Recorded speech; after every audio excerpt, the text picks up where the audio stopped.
بسم الله الرحمن الرحيم. halkan waa janalka Toosnoo Media. habeen wanaagsan ku soo dhawaada qodobada wararka ugu doorfuran talaalka COVID-19 oo lagu talagalay Soomaaliya oo la geeyay Kenya.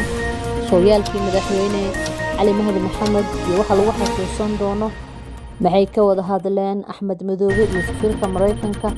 madaxweyne Farmaajo oo qoraal xasaasi ah u diray ururka Jaamacadda Carabta. Soomaaliya iyo Talyaaniga oo maanta kala saxiixday heshiis taariikhi ah. Benjamin Netanyahu oo baajiyay safar uu ku tagi lahaa Imaaraadka kadib xaalad degdeg ah.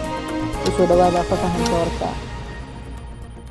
Talaalkii COVID-19 ee loogu deeqay dalka Soomaaliya oo ka mid ahayd dalalka ka faa'iideystay mashruuca COVAX ay hirgelisay hay'adda caafimaadka adduunka ee WHO oo kaashanaysa isbahaysiyo dhowr ayaa waxaa laga dejiyay dalka Kenya. Xogta aan helnay ayaa sheegaysa in talaalkaasi oo ah nooca COVAXin oo lagu sameeyay dalka Hindiya laga dejiyay magaalada Nairobi ee dalka Kenya, kaasi oo 3 March laga soo qaaday dalka Hindiya si loo keeno Soomaaliya. Siyaaya wasiirka caafimaadka Soomaaliya ayaa waxa ay sheegtay in talaalkaasi loo geeyay dalka Kenya arrimo dhanka farsamada ama socdaalka ah, maadaama ay ku dooday inay maamulayaan hay'adda UNICEF iyo WHO ee qaramada midoobay oo xarumo waaweyn ku leh caasimadda Kenya. Talaalka waxa uu yimid oo uu transit ku yahay dalka Kenya. Waxaan filaynaa in Khamiista ilaa Sabtida uu soo galo dalka. Waxa ka shaqeynayay soo dejinta UNICEF iyo WHO oo wuxuu ka yimid India wuxuuna hakad ku yahay Kenya. Logistics-ka dhinacyadaasi ayay ka imaanaysaa oo hay'adda waxay xafiisyada logistics-ka ku leeyihiin Kenya iyo Trivozia wasiirada oo la weydiiyay sababta kaliftay in talaalka uu ku hakado Kenya iyada oo xiisad kala dhaxaysa ayay ku jawaabtay caafimaadka siyaasadda ma galo oo waxa ka shaqeeya UNICEF iyo WHO wayna imaanaysaa goojada talaalka. Soomaaliya waxaa loogu deeqay 3,000 oo goojo, taasi oo noqonaysa qaybta ugu horeysay ee talaalka ay sugaysay Soomaaliya oo lagu sheegay 1 bilyan ilaa 200,000 waxa uuna ka digay 4 maalin ka hor magaalada Nairobi.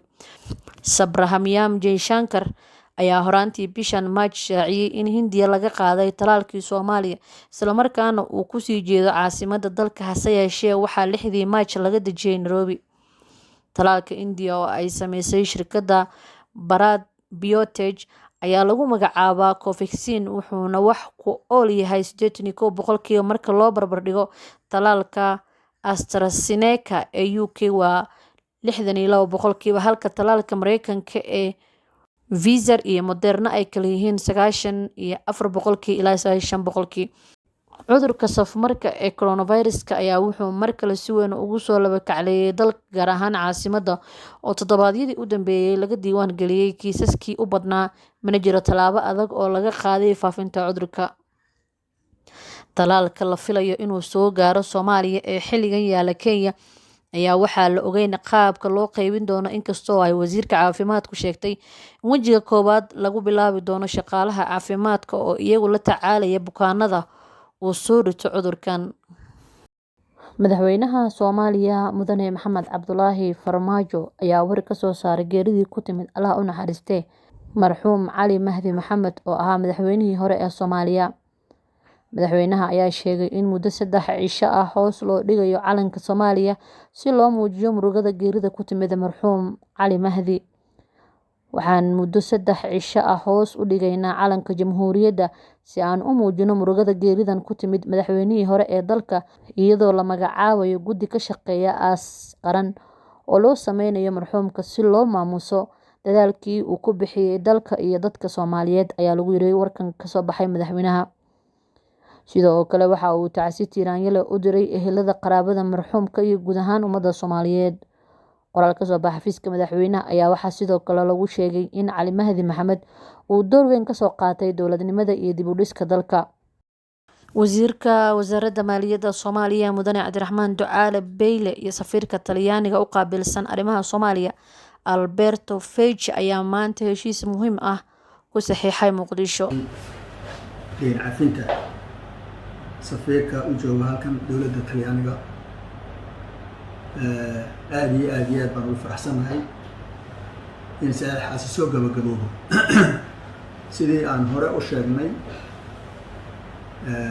waxa weeyaan dowladdii 10aad dowladdii 9aad 10 baa ku jira naadiga Paris tobankii dowladood mid baa inoo hadhay, midaasna waa ruushka. intii kale oo dhan heshiiskooda waa saxeexnay. heshiiskii deyn cafinta heshii bugtaay ku bikaacso, heshiiskani waxaan ku saxeexnay deyn cafintii talyaanigu lacag weyn nagu lahaa.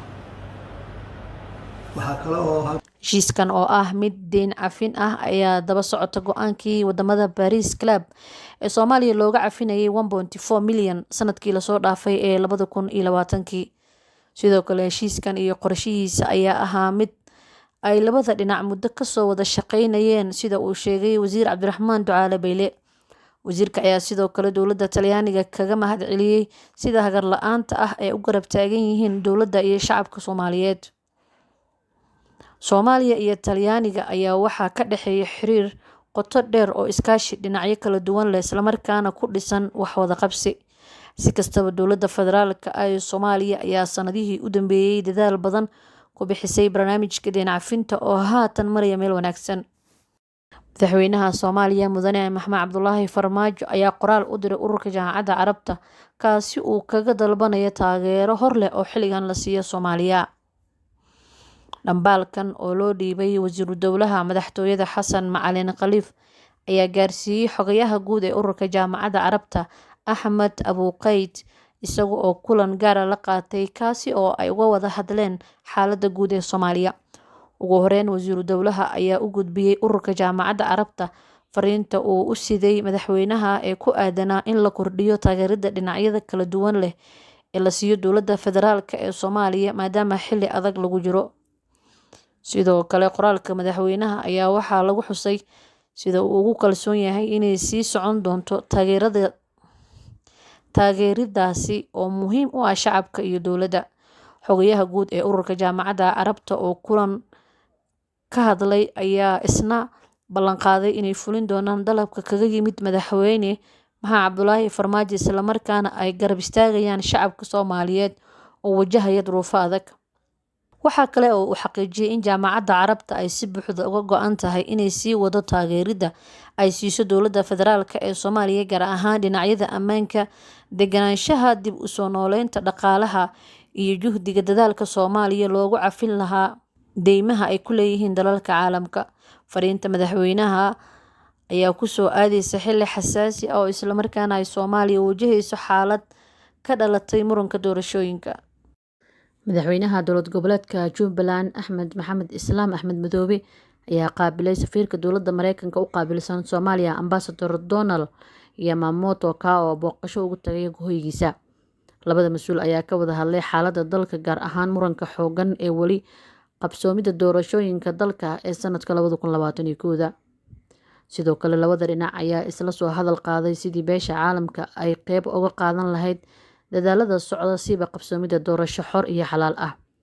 madaxweynaha iyo safiirka ayaa ka wada hadlay arrimaha doorashada iyo sidii bulshada caalamku ay qeyb uga noqon lahaayeen sidii doorasho xalaal ah oo loo dhan yahay ay dalka uga dhacdo, ayaa lagu yiri qoraal ka soo baxay madaxtooyada Jubbaland. Axmed Madoobe oo haatan ku sugan Muqdisho ayaa u yimid ka qaybgalka shirka wada tashiga ee dowladda dhexe iyo dowlad goboleedyada ee ka dhacaya teendhada Afisyooni. si kastaba madaxweynaha Jubbaland ayaa kulamo ka wada caasimadda isagoo oo horey ula kulmay wakiilada Midowga Yurub ee Soomaaliya iyo Midowga Musharaxiinta. ugu dambeyntiina ra'iisul wasaaraha Israa'iil Benjamin Netanyahu ayaa baajiyay safar la qorsheynayay inuu maanta ku tago dalka Isutaga Imaaraadka Carabta, sida uu sheegay raadiyaha dadweynaha Israa'iil. go-aanka ayaa yimid kadib markii xaaska Netanyahu oo lagu magacaabo Sarah Netanyahu la dhigay isbitaalka Hadassah Medical Center ee magaalada Jerusalem iyadoo uu caabuq kaga dhacay qabsinka. safarka Netanyahu ayaa noqon lahaa mid taariikhi ah oo sii xoojinaya xiriirka diblomaasiyadeed ee cusub ay sanadii tagtay aasaasteen Israa'iil iyo Imaaraadka Carabta, wuxuuna sare u qaadi lahaa rajada Netanyahu ee doorashooyinka dhowaan ka dhacaya Israa'iil. sarkaal u hadlay xafiiska ra'iisul wasaare Netanyahu ayaa sheegay in Sarah Netanyahu loola cararay isbitaalka Hadassah Medical Center kadib markii ay xanuun dareentay isla markaana ay ku jiri doonto maalmo. Netanyahu ayaa wajahaya loolan adag iyadoo Israa'iil ka dhacayaan doorashooyinkii afaraad muddo 2 sano gudahood ah. waxaana la rumaysan yahay inuu safarka Imaaraadka Carabta uu ku beegnaa 12 maalmood ka hor doorashooyinka uu adeegsan lahaa faa'iido siyaasadeed. Imaaraadka Carabta ayaa bishii Agoosto 2020 noqday dalkii saddexaad ee Carbeed ee xiriir la yeesha Israa'iil kadib Masar iyo Jordan. Ta ayaynu kusoo gabagabaynaynaa warkeena haweenimo. Wassalaamu calaykum waraxmatullah.